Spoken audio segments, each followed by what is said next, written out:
You close your laptop, you finish the meeting, and immediately you start replaying a 7-second comment that you made. You analyze your tone, you critique your word choice, you convince yourself that everyone in the room knows exactly how awkward you sounded. But the truth is, no one is thinking about what you said because they're too busy overthinking what they said. Overthinking your communication is exhausting. Believe me, I've been there.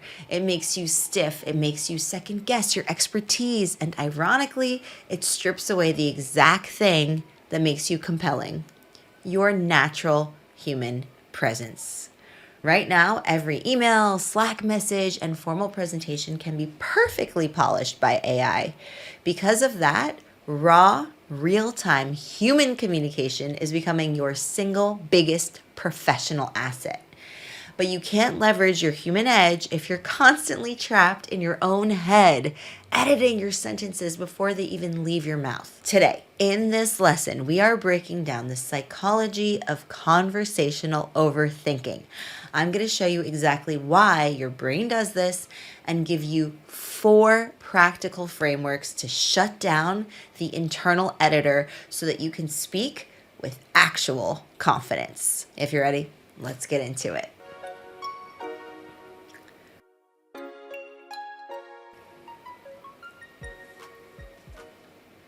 Let's start with the root cause of overthinking. Psychologists call it the spotlight effect.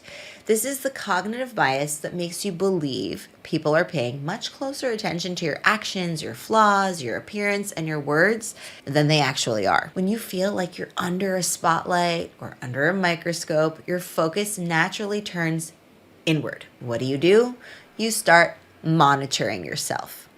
Think back to your last networking event or social interaction or even a group introduction. While the person next to you was talking, were you actually listening to them, or were you silently rehearsing your own introduction, terrified you would stumble over your job title? That is the next sentence trap. You are so busy drafting your next response that you miss the current moment. And because you aren't truly listening, your response ends up feeling disjointed or robotic or just mindless. So here's your actionable takeaway. The next time that you catch yourself rehearsing what you're going to say while someone else is speaking, I want you to forcefully shift your focus outward. Pick just one specific thing that you can anchor your attention on. Listen for the core problem they're describing, or mentally repeat the last few words of their sentence. Think about the tone that they used. What kind of body language did they have? What was their facial expressions like? When you focus entirely on the other person, something incredible happens. Your anxiety drops. That's the fact. Your brain just doesn't have the bandwidth to overthink your performance when it is fully engaged in listening. The second reason you overthink is that you are chasing the perfect sentence. You know you're smart, so you want to sound smart. You want to sound impressive. But in real-time conversation, trying to construct a flawless, highly polished thought usually backfires. Here's what that looks like in a one-on-one meeting. Your manager asks for your opinion. You start strong, making a really solid point, but instead of stopping, what do? You keep talking. You over-explain. You add caveats. You add extraneous details. You loop back to your original point, desperately trying to tie a perfect bow on one sentence. By the time you finish, your powerful insight has been buried under a mountain of filler words and too many sentences. You have to learn how to land the plane. So to do this, adopt the 80% rule. In real-time communication, a thought that is 80% clear and delivered with confidence is infinitely better than a thought that is 100% perfect but trapped in your own head or ruined by rambling. AI sounds flawlessly generic. So people actually crave a slightly unpolished, genuine human response because it signals authenticity. So your takeaway for this week, when you're answering a question, make your core point and then just, bam, put a period on it. Don't add a comma. Don't say, so yeah, just state your thought. Just drop your pitch. Stop talking. This brings us to the third shift, changing your relationship with silence.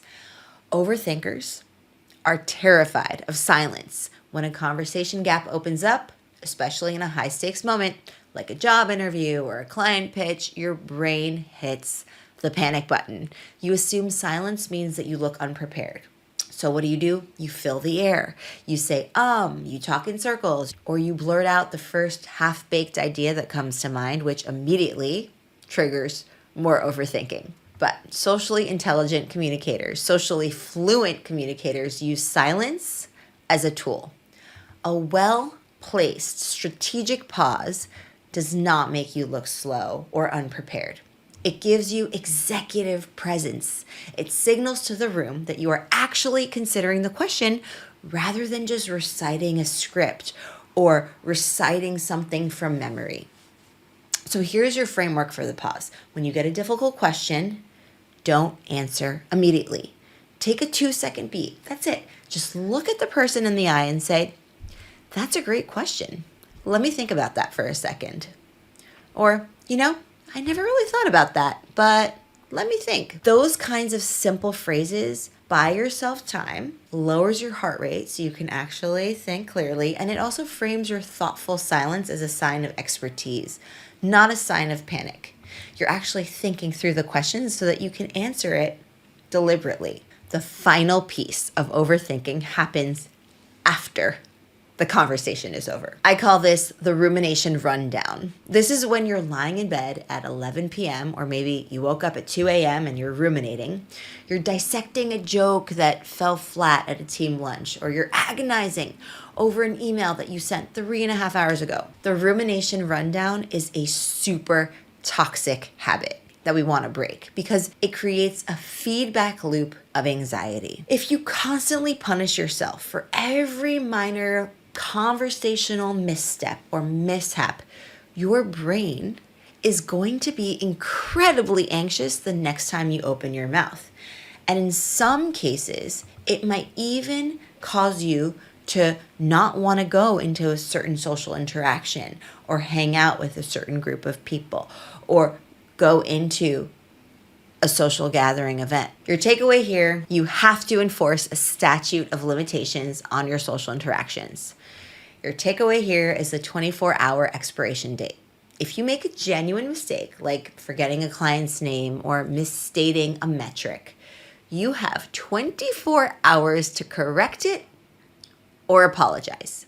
If it has been more than 24 hours or if it was just a slightly awkward moment that didn't actually harm anyone, you drop it. Assume positive intent. Trust that people are genuinely forgiving for the most part, and frankly, too self-absorbed to hold on to your minor awkward moments. Everyone's just thinking about themselves and how awkward they thought they were. So, don't sweat it that much. All right, now let's pull this all together. If you want to stop overthinking and you want to build real conversational confidence, you have to get out of your own way. That's really the biggest thing here.